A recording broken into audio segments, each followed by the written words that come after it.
자, 우리 그리스도인들은 가장 중요한 것은 믿음의 견고함을 가지는 게 중요합니다. 믿음의 견고함.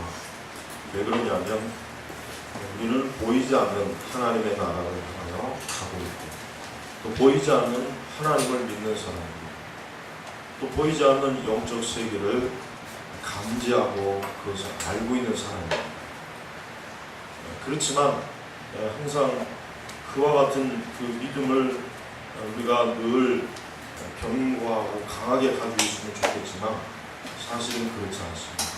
아마 그리스도인의 일생 가운데 자기 스스로 생각하기에 내 믿음이 참으로 견고하고 온전하다 이렇게 여길 수 있을 만한 때보다는 항상 늘 믿음이 불안정하고 또 심지어는 정말 하나님이 계실까? 정말 천국이 있을까?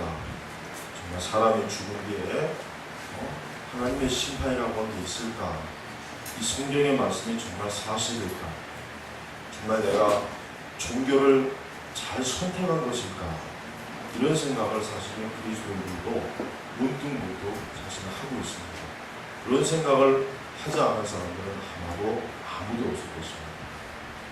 근데 이것은 우리 시대만의 문제가 아니라 벌써 오늘 말씀에 보면은 이미 사도들이 활동하고 있는 그 시대에도 그러한 믿음의 연약함이나 또 때때로 자신의 믿음에 대한 확신을 갖지 못한 그러한 신자들이 사실 많이 있었던 거예요.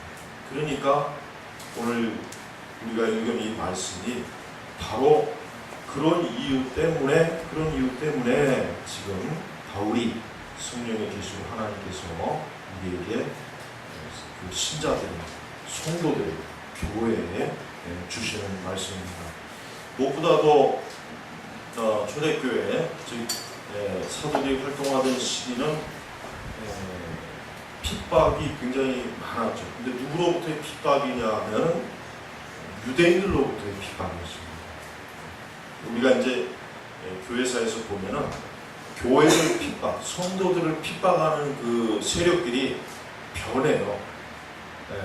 항상 동일한 세력이 아니에요. 그러니까 지금 이 말씀에서 환난을 당하는 너희에게입니다. 6절에 보니까 하나님의 공의는 너희에게 환난을 받게 하는 자들에게 환난으로 갚으시고, 그러면 누가 그 당시에 교회 신자들에게 환난을 줬냐면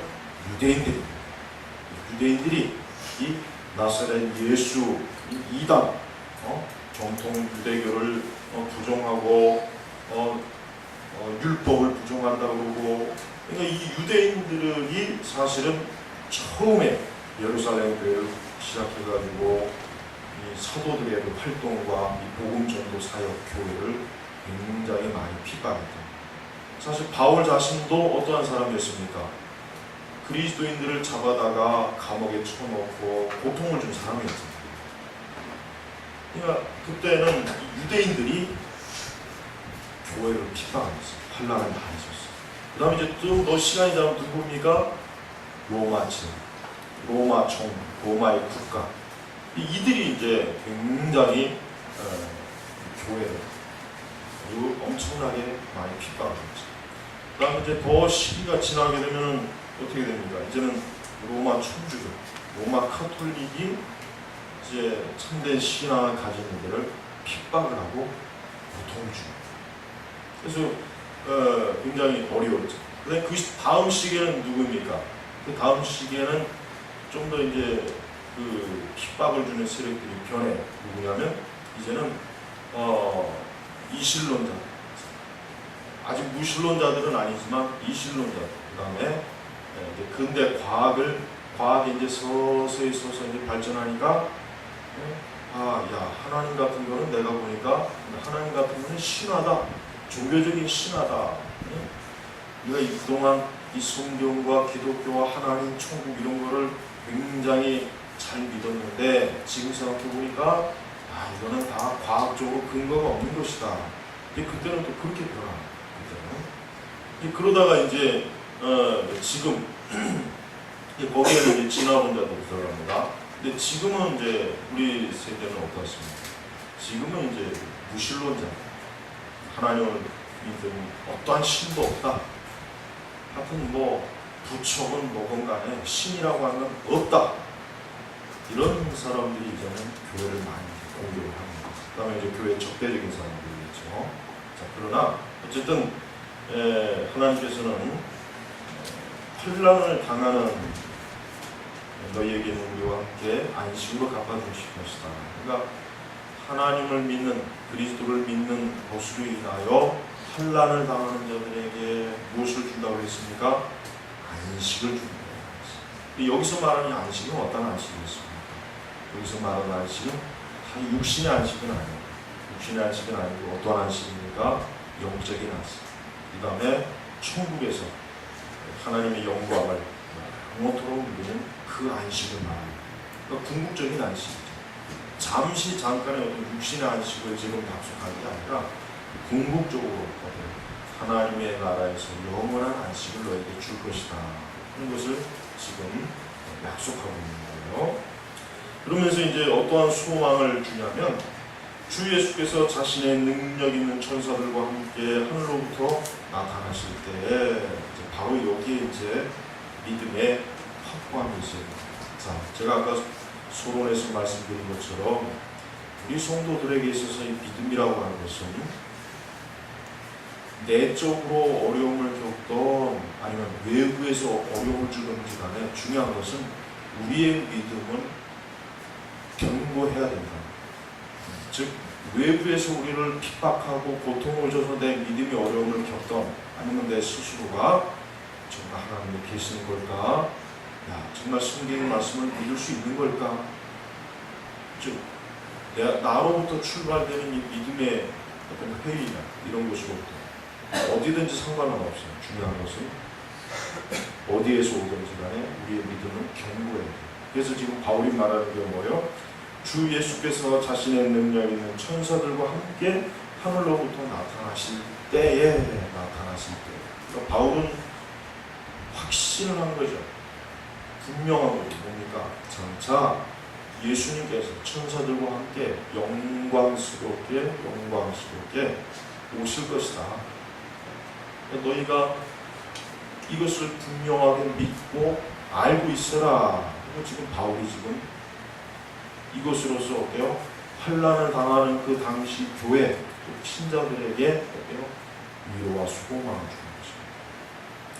자, 성도 진정한 믿음을 가진 성도들은 어느 시대, 어느 때건 오늘 바울이 말한 이 말씀을 잊어서는 안 돼요. 자, 이 세상은 그리스도에 오신 이 세상의 심판 이런 걸 전혀 그들은 알지도 못하고 또 그들이 그것을 듣는다고 해도 전혀 신경 쓰지도 않고 전혀 뭐 그런 것들을 그들은 중요하게 여기지 않습니다. 그러나 적어도 우리 그리스도인들, 참된 그리스도인들에게는 장차 주 예수께서 자신의 능력 있는 천사들과 함께 하늘로부터 나타나실 것이다 라고 하는 확고한 것대요 종말의 믿음을 가지고 있어요. 확고한 믿음을 가지고 있어요. 그 믿음이 없이는 환난을 이기기가 어려워요. 근데 그 환난이라고 하는 것이 여러 종류예요.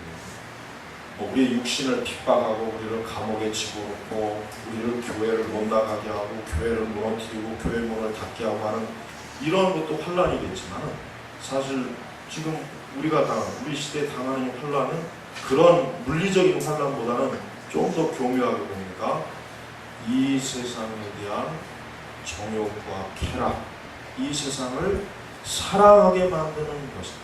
이게 사실은 더 무서운 것이다. 이 세상을 사랑하게 만드는 것이다.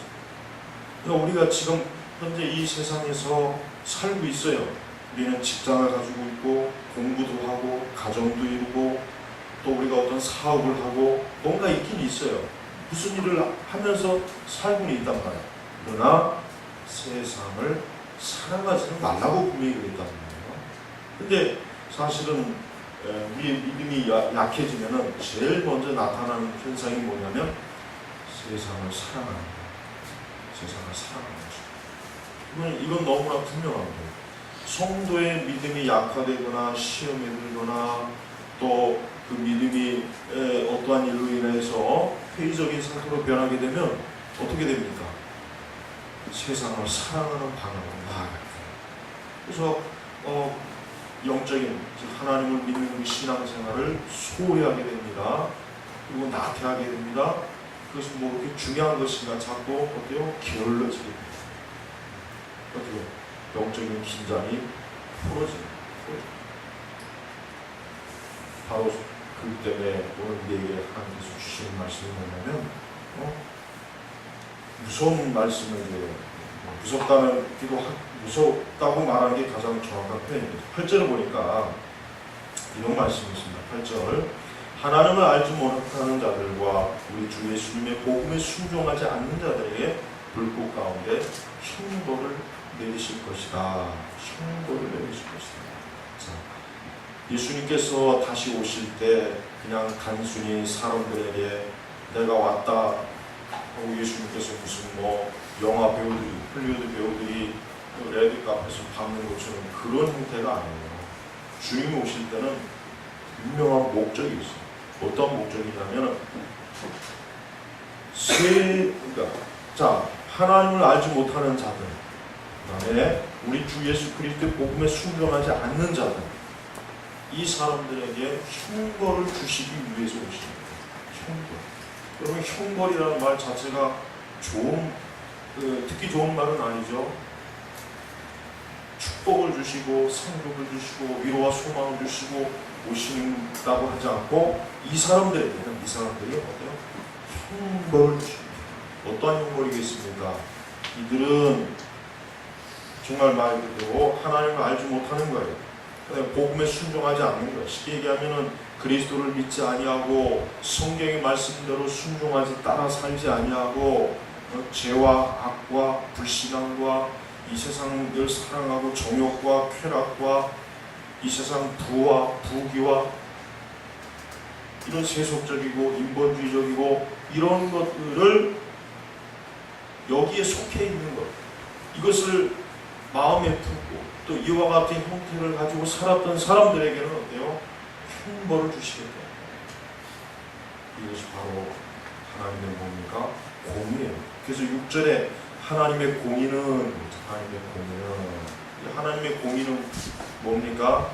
하나님을 믿고 하나님을 경건하게 섬기고 예수 그리스도 안에서 복음 안에서 순종한 사람들, 진리 안에서 사는 사람들에게는 거기에 합당한 하나님의 상급과 소망과 위로를 주시지만 반대로 하나님을 알지 못하는 자들, 그 다음에 예수 그리스도의 복음에 순종하지 않는 자들, 불신한 자들, 이 사람들은 다 어떻습니까? 형벌을 내립니다. 근데 그 형벌은 어떠한 형벌입니까? 9절에 보니까 그들은 주님의 얼굴과 그분의 능력의 영광에서 떠나 영원한 멸망의 형벌을 받을 것이다. 자, 우리 그리스도인들이 실천적인 신앙에서 분명하게 알아야 될 것이 있습니다. 예수 그리스도께서는 누구를 막론하고 그리스도를 믿지 아니하고 하나님을 믿지 않는 사람들은 반드시 영원한 형벌로 하나님께서 심판한다고 하는 것을 분명하게 아십니다. 지금 이와 같은 메시지가 교회들 안에서도 선포되어지고 가르쳐지지 않고 있습니다. 여러분, 우리가 하나님을 믿는 것, 우리가 그리스도를 믿는 것은 뭡니까?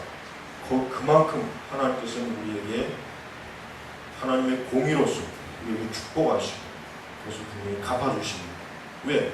우리가 이 세상을 사랑하지 않고 육신의 정욕에 따라 살지 않고 불신앙의 원리에 따라 살지 않고 우리가 거룩함과 경건함과 참된 은혜 안에서 우리가 지금 이와 같은 세상에서 우리가 살아가는데 하나님께서 그렇지 않은 사람들과 우리를 어떻게요? 동일하게 대하시지 않죠.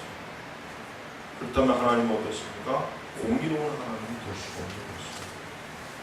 그래서 하나님께서는 그 둘 사이를 명확하게 구분하는 거예요. 10절에 그날에 주께서 오셔서 성도들 가운데서 영광을 받으시고 모든 믿는 자들 가운데 기여김을 받으실 것이다. 자, 그날이 어떠한 날입니까? 그날이 하늘로부터 나타나실 때 바로 그때가 그날이에요. 물론 우리가 이 날이 언제인지는 몰라요. 언제인지는 우리가 몰라요. 그러나 분명히 이 날은 지금 어떻게 합니까? 오고 있습니다. 지금 그 날은 지금 오고 있는 거예요. 그리고 그 날을 우리는 지금 어디요? 가고 있는 것이다. 가고 있는. 어쩌면 뭐 우리 생전에 그 날을 맞이할 수도 있고 그렇지 않을 수도 있습니다.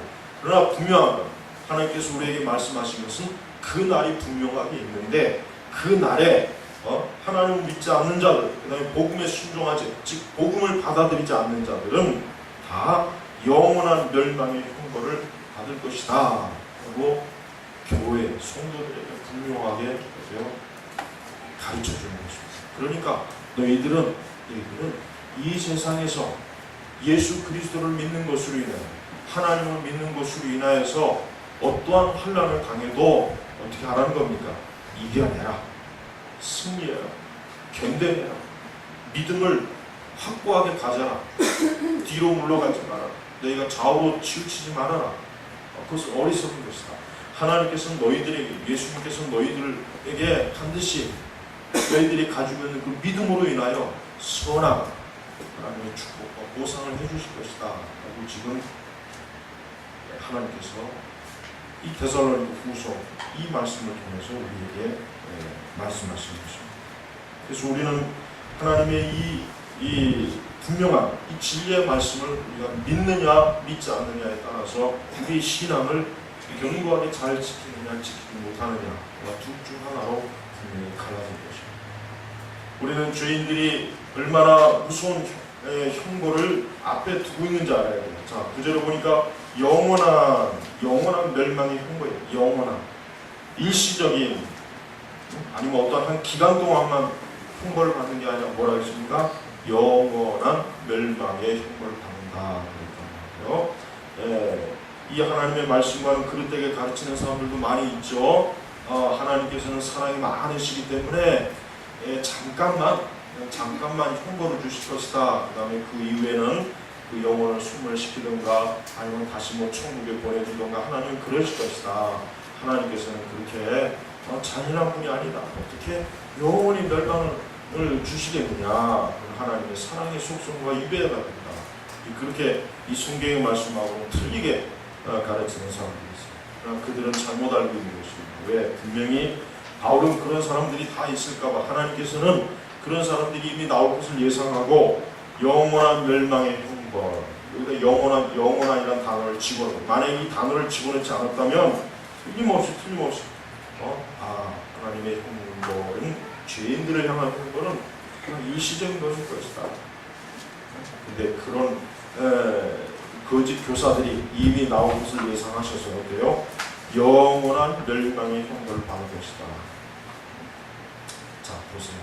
한번 구원받으면 그 구원은 영원합니다. 그 구원은 취소가 되지 않습니다.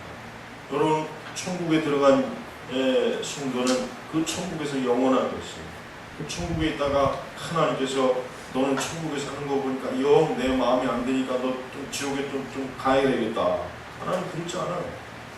마찬가지로 지옥에 있는 사람들에게 네가 하는 것을 보니까 굉장히 아주 참 좋은 사람이 되었구나. 그래, 내가 너를 천국으로 이끌어주마. 천국으로 또 이끌어주마. 하나님은 그런 변덕스러운 분이 아니라고. 하나님께서 한 번 정하신 선고는 영원한 것입니다. 두 번 돌이키는 것입니다. 그래서 우리는 순진한 생활 가지면 안 돼요. 하나님은 우리와 같이 치부하면 안 돼요. 하나님은 한 번 말씀하시면 그 말씀은 어때요? 그것은 누구도 번복할 수가 없는 거예요. 하나님께서 한 번 결정하시면 그것은 확실합니다. 더 이상 두 번, 세 번 번복하는 것이다. 그래서 한 번 구원받은 영혼은 그 구원이 영원한 것이에요. 하나님께서 구원하셨는데 또 그 구원을 번복하시는 분이야. 그랬다면 우리가 어떻게 하나님을 믿을 수 있겠습니까? 또 이 믿음이라는 것 자체가 어때요? 정함이 없잖아요. 소망이 없잖아요. 이 믿음이라는 것, 어떤 이 믿음이라고 하는 실체 자체가 아예 없어져 버리는 거예요. 자, 우리는 지금 이 하나님의 말씀을 명심해 봅니다. 우리는 장차 예수님께서 오시면은 우리는 그 그 예수 그리스도를 영광으로 맞이할 것입니다. 그래서 보니까 성도들 가운데 영광을 받으시고 라고 그러죠. 받으시고. 왜 영광을 받으시겠습니까? 그동안 예수님께서 오신다, 주님이 오실 것이다, 주께서 이 세상을 심판하실 것이다 하는 그런 이 말씀을 우리가 듣고 보았단 말이에요. 근데 정말 주님께서 오셨을 때 얼마나 성도들이 어때요? 기쁘겠죠. 너무나 기쁘겠죠. 얼마나 영광스럽겠습니까? 그리스도를 믿는다고 하는 그 한 가지 이유로 인해서 참된 경건한 성도들은 많은 핍박을 당하죠. 손해를 보죠. 어려움을 당하죠. 얼마나 여러 가지로 힘들었겠습니까? 그런데 주님이 오셨으니까 그 성도들이 그것을 통해서 어떻게 해요? 그 모든 것, 그동안 저희들이 받았던 모든 환란들이 어떻게 됩니까? 다 사라지는 것이다. 다 사라지는, 다 없어지는 것이다. 그래서 우리 성도들은 주님이 오신 것을 고대하고 바라보고 소망하면서 어때요? 우리의 믿음을 견고하게 지켜나가는. 그래서 이 믿음을 지키는 것이 어려운 것이 하지만 그러나 장차 주님께서 오셔서 하나님을 믿지 않는 데는 반드시 형벌을 내리실 것입니다. 저들이 지금은 저렇게 자기들 세상인 것처럼, 자기들 세상이죠. 쾌락과 정욕과 세상의 부귀와 권력과 권세와 그 모든 것들을 위하여 자신만만해하고, 참으로 강한 것처럼 저들이 내세우지만, 그러나 주님이 오실 때는 저들의 모든 것들이 어때요? 다 하나님께서 무너뜨릴 것이라고 하는 것을 우리가 알아야 됩니다. 자, 여기에서 우리가 중요하게 봐야 될 것은 무엇입니까? 하나님을 알지 못하는 자들과 우리 주 예수 그리스도의 복음에 순종하지 않는 자들, 이 사람들에 대해서 좀 관심을 가져야 됩니다. 이들은 왜 그렇습니까? 이들은 하나님이 있다는 것을 믿지 않습니다. 이들은 예수 그리스도의 복음을 믿지 않아요. 이들에게 있어서 하나님과 복음이라고 하는 것은 그냥 종교적인 하나의 전설이야. 그냥 모든 종교 중에 하나일 뿐이야. 이렇게 기독교는 특별한, 정말 말 그대로 정말 참된 우리 사람의 영혼을 구원하고 건질 그런 생명의 종교를 보지 않아요. 많은 종교 중에 하나야. 하나님만 있는 것이 아니라 여러 신들 가운데 그저 하나에 불과해. 굳이 꼭 하나님만 믿을 필요가 있는가? 꼭 예수를 믿을 필요가 있겠는가? 다 자기가 좋아하는 종교 하나씩 잡고 그래서 마음의 평안을 얻고 그냥 그 종교로 인해서 안식을 얻으면 되지, 무슨 그 종교가 죽고 사는 것이나 이렇게 따질 필요가 없다. 바로 이런 사람들. 사실 지금 이런 사람들이 지금 이 세상에 많이 있잖아요. 지금 세상 사람들은 하나님과 종교에 대해서 심각하게 여기잖아요.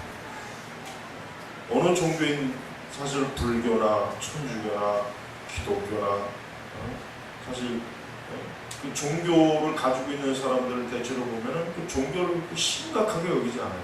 이슬람을 빼고. 이슬람의 종교인들은 자기들의 종교를 굉장히 심각하게, 진지하게 치고. 그러니까 그렇게 자기들의 종교를 위해서 테러나 살인이나 무엇이든 다 할 수 있잖아요. 근데 그 외 다른 종교들은 그렇게 심각하지 않아요. 우리 기독교도 마찬가지고, 천주교도 마찬가지고, 불교도 마찬가지고, 세상의 다른 종교인들은 그렇게 자기들의 종교에 대해서 별로 그렇게 심각하게 여기지 않아요. 그리고 우리 기독교도 마찬가지고, 우리 기독교도 사실은 참 안타까운 건 뭡니까? 우리 그리스도인들, 교회를 다니는 사람들도 자기들의 그 신앙에 대해서 그렇게 심각하고 진지하게 취급을 하지 않아요. 무엇을 보면 알 수도 있겠습니까? 그들은 신앙의 절대성을 그렇게 중요하게 여기지 않아요. 신앙의 절대성. 정말 내가 하나님을 믿는 것, 이 복음을 믿는 것으로 인하여 죽고 산다. 이런 절박함, 이 절대성이 없어요. 그러니까 쉽게, 어때요? 쉽게 그냥 세상과 융합하잖아요. 쉽게 그냥 세속적인 것과 언제든지 손을 잡잖아요. 쉽게 이 세상 것과 그저 아무렇지도 않게 그냥 편안하게, 그리고 거부감 없이 얼마든지 포용하지 않습니다. 이거 뭘 얘기하는 거예요?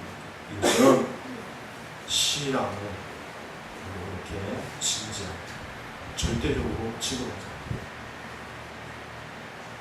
자, 이 절대적인 것이 없는 것을 지금 세상은 추구하고 있습니다. 어떤 절대적인 것도 인정하지 않고 권위를 인정하지 않죠. 근데 하나님께서는 성경 전체를 보면 하나님께서는 사람들에게 하나님의 살아계시다고 하는 것, 복음의 유일성, 이것을 사람들에게 절대적으로 요구해요. 그래서 진지하게 여기에 우리의 영혼을 걸고 우리의 목숨을 걸고 생명을 걸고 이 현세를 다 걸어라.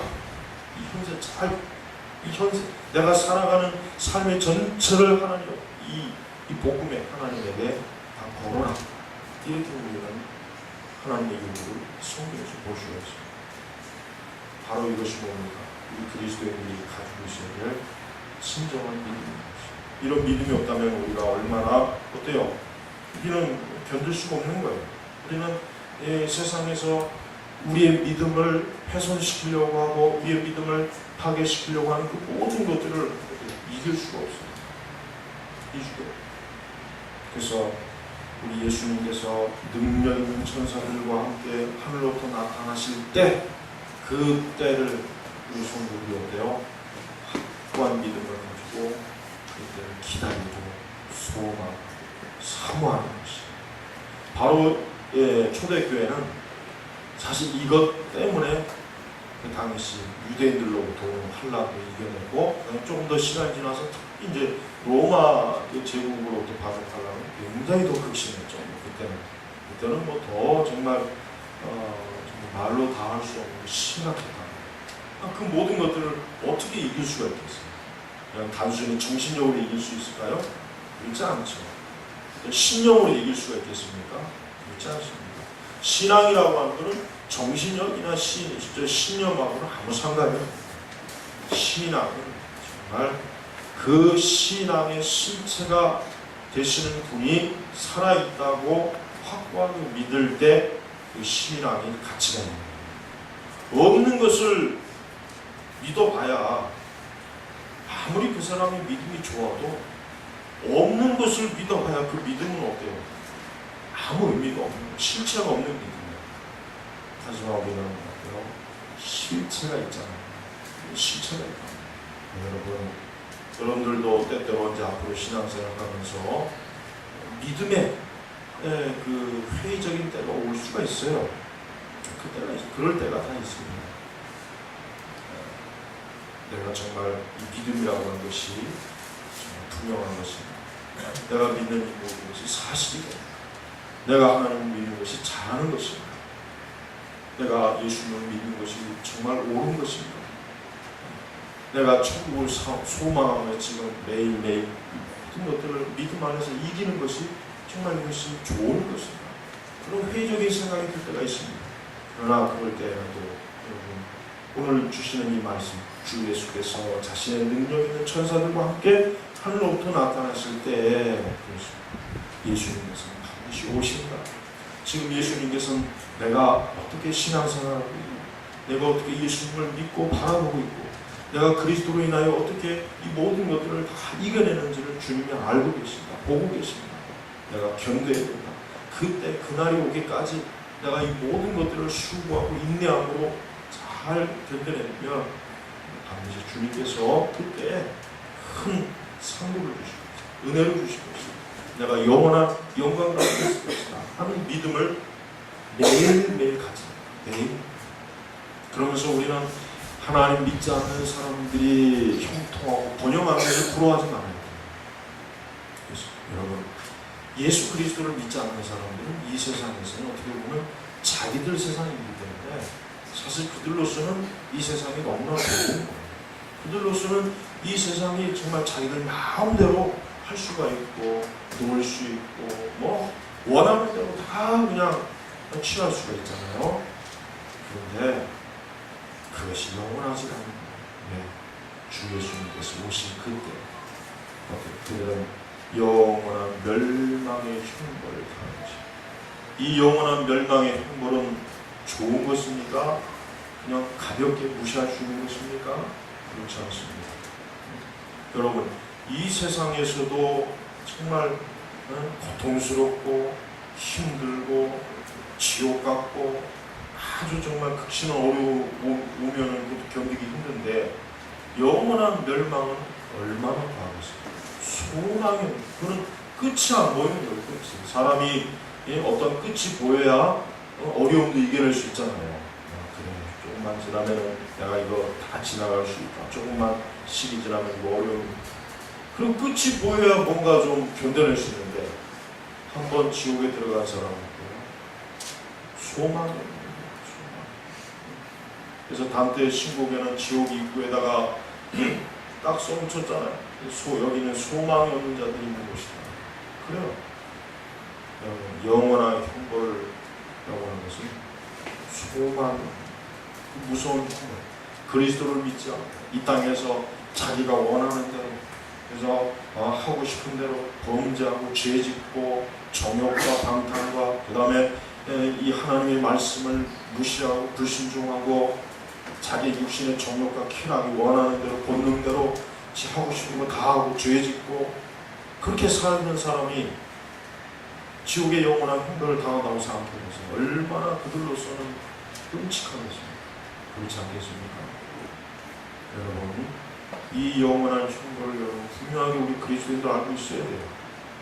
내가 그리스도를 믿지 않았다면 장단점이 있어요. 예수님 믿지 않았으면 지금 마음껏 세상에서 놀고 먹고 마시고 내 정욕과 내 쾌락대로 마음껏 그냥 하고 싶은 대로 살 수가 있을 거예요. 그게 아마 그들에겐 좋을 거예요. 그러나 뭐요? 또 한편은 영원한 형벌을 받을 각오를 하고 자, 우리 신자들은 이 영원한 형벌을 받지 않는 것만큼이라도 너무나 기쁘고 너무나 큰 어때요? 은혜입니다. 뭐 생각해 보십시오. 여러분들 한번 생각해 보세요. 내가 영원한 형벌을 받는다고 하는 거 한번 생각해 보세요. 그게 좋을 것 같습니까? 그게 기쁨입니까? 내가 이 땅에서 설령 100년을 꽉 채우고 살아요. 그것도 마음껏 내가 하고 싶은 대로 살고 원하는 대로 다 살지만 그러나 그 100년이 딱 지난 다음에 내가 영원한 형벌을 맞이한다면 여러분 어느 쪽에다 여러분 걸겠습니까? 여러분 어느 쪽에다 여러분의 삶을 걸겠습니까? 정말 지혜로운 사람이라면 이 땅에서 잠깐 수고와 고난과 믿음의 인내와 믿음의 환난을 겪더라도 내가 영원한 하나님의 나라 천국에서 영생을 누릴 것을 바라봐요. 그게 지혜로운 사람입니다. 그렇지 않겠습니까? 계산을 하라봐요. 주님께서 그랬잖아요. 계산을 해봐요. 한번 객관적으로 따져보라 이거예요. 무엇이 좋기 때문에 무엇이. 여러분 인간의 삶이라고 하는 것은 어느 때 그 사람의 생명을 하나님께서 창조주 하나님께서 부르실지 몰라요. 어느 때 그 사람의 생명을 부르실지 몰라요. 올 여름에도 물에 빠져 죽을 사람 많습니다. 아직 빠져 죽지 않아서 그렇지. 올 여름에도 자동차 사고로 죽을 사람 많이 있습니다. 휴가 갔다 오다가 질병으로 죽을 사람 많이 있습니다. 이미 그 예정된 거예요. 예정된 거라고. 바로 그게 우리가 될지, 내 이웃이 될지, 내 가족이 될지, 그걸 누가 알겠어요? 그러나 중요한 것은 우리가 영원한 형벌을 당한다면 어떻게 하겠습니까? 한번 그 영원한 형벌에 빠지면 건져낼 수가 없단 말이에요. 죽음 이후에는 더 이상 기회가 없습니다. 죽은 사람에게 복음을 전할 수도 없고 죽은 사람에게 두 번의 기회가 없습니다. 한 번, 오직 이 땅에서 그리스도를 믿는 그 한 번의 순간이 그의 영원한 삶을 결정짓는 것입니다. 여러분, 우리 그리스도인들이 그리스도 안에 있다고 하는 것이 얼마나 안전한지를 깨달아야 합니다. 내가 그리스도 안에 있다. 내가 예수 그리스도 안에 있다고 하는 것이 얼마나 기쁘고 좋은 것이고 이것이 안심이 되는지다. 바로 이거 한 가지만 해도 우리 성도들은 주님께서 내게 요구하시는 것 어떠한 것도 다 기꺼이 순종하고 받아들이고 믿고 그렇게 따라야 될 이유가 거기에 다 있는 여러분 제발 이 무더운 여름철 항상 이 여름철을 보면은 저도 그렇지만 여름철은 아주 더우니까 이 날씨 자체가 막 어때요? 우리 영적으로 이렇게 바르게 막 온전하게 하는데 굉장히 흐트러지게 날씨가 그래도 순수하고 좋을 때는 1시간씩 기도하고 사람도 날씨가 더우면 막 10분, 5분 그냥 기도하고 그냥 게을러진단 말이에요. 근데 그때 죄가 틈타는 거예요. 그때 마귀가 역사하는 것이고 그때 시험이 되는 것이고 그때 어때 우리의 영혼이 굉장히 힘들어집니다. 그러니까 이 여름철에 교회도 마찬가지예요. 교회도 보면은 여름철에 교회가 행사가 많잖아요. 주일학교도 있고 여름 성경학교도 있고 학생회, 청년회, 수련회도 있고 장로회, 수련회도 있고 뭐 있고 많아요.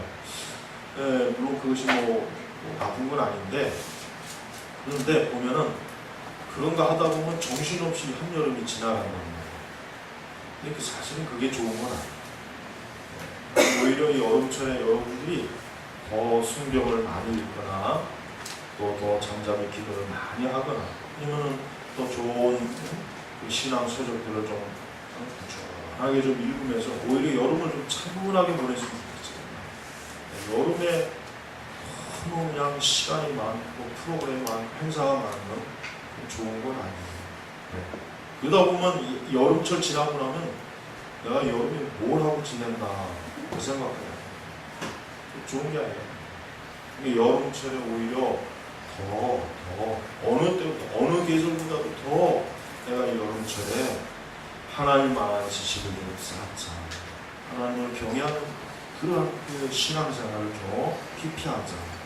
이 여름철에 이게 이루어져야 가을철 들어가면은 굉장히 영적으로 좋습니다.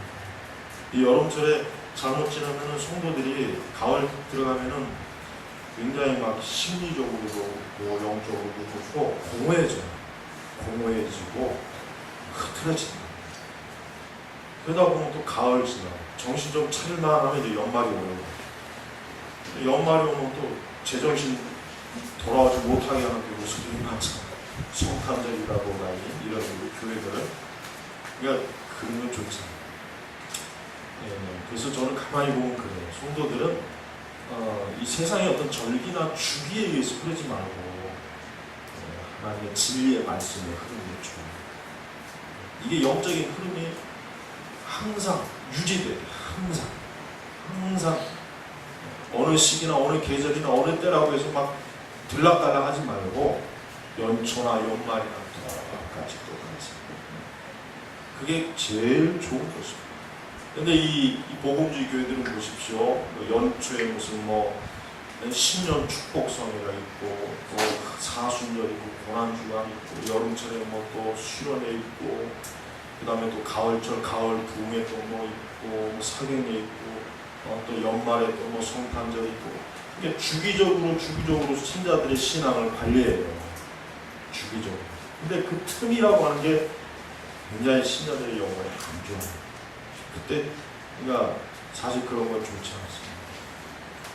신앙생활은 항상 계절이나 어떤 시기나 절기나 이런 거 전혀 타지 않고 꾸준하게 계속해서 그 믿음과 하나님을 아는 지식과 기도와 이 말씀 생활이 꾸준하게 그러면서 성장하는 것. 이게 제일 좋은 것이다. 여러분 지나치게 쓸데없이 바쁜 스케줄이나 이런 거 잡지 마세요. 또 너무 불필요하게 여기저기 놀러 다니고 시간을 헛되이 보내는 거 그런 거 하지 마세요. 오히려 그러면 그것이 우리 성도들이 그러니까 참되는 하나님의 백성들 거듭난 자들에게는 그게 오히려 더 안 좋아요. 더 시험거리가 되고 자칫하면 또 죄를 지으시는 그런 또 기회가 되고 조심해야 돼요. 자, 여러분 이제 오늘이 이제 6월 마지막 이제 2달 내내 여러분 이제 이 한여름철을 맞이할 텐데 방송회나 뭐 또 이런 보면 여름철이라고 해서 온갖 것들 막 사람을 막 괜히 막 해변으로 가고 싶어하고 막 산으로 가고 싶어하고 막 그런 것들을 막 유도한단 말이에요. 근데 그런 것들을 우리 성도들은 조심해야 돼요. 그런 것들이 과연 물론 때때로 사람이 휴가를 갈 수 있고 어떤 그런 건 잘못된 건 아닌데 그것이 내가 하나님을 섬기고 믿음 생활하는 데까지 지장이 돼서는 안 된다는 것입니다. 여러분, 이번 한 여름철에 여러분 우리는 그 어떤 걸 기다리는 사람입니까? 우리는 주 예수께서 자신의 능력 있는 천사들과 함께 하늘로부터 나타나실 때를 기다리는 사람, 휴가를 기다리는 사람이 아닙니다. 월급날을 기다리는 사람이 아닙니다. 다른 말입니다. 진정한 성도는 주 예수님께서 오실 그때를 기다립니다. 이게 제일 큰 소망 아니겠습니까? 이것이 가장 좋은 거예요. 정말 오늘이라도 내일이라도 정말 주님 오실 때가 된다면 사실 얼마나 좋겠습니까? 정말 진정한 성도들에게 있어서는 이루 말로 할 수 없이 좋겠죠. 그렇지 않겠습니까? 모든 육신의 고난과 아주 수고한 것을 다 끝내버리잖아요. 얼마나 좋겠습니까? 우리에게 있는 소망이 있다는 걸 여러분 아시고 이 소망을 가지고 이번 여름을 잘 이기시길 바랍니다. 기도하겠습니다. 주 하나님 아버지, 어느 시대건 참된 성도들은 다 그 시대에 핍박이 있고 고난이 있고 어려움이 있고 또 믿음을 약하게 하는 요소들이 내적으로나 외적으로 많이 있는 줄 압니다. 저희들도 마찬가지로 주여 오늘 주신 이 말씀에 정말 기대어서 뿌리내어서 다시 한번 우리의 믿음과 신앙을 견고하게 해야 될 그런 시기인 줄 압니다. 우리 손민교회 온 성도들 이번 여름철에 참으로 이 여름철이 다 지나고 나서 저들이 영적으로 오히려 더 많은 결실을 맺고 영적으로 믿음이 더 강해지고 하나님을 온전히 아는 지식이 더 많아지고 저들이 그리스도인으로서 온전한 하나님의 백성으로 더 성화되고 주의 백성으로 참 은혜로운 사람이 되도록 저희 천민교회 성도들을 축복하여 주시옵소서. 예수님의 이름으로 기도 올렸습니다. 아멘.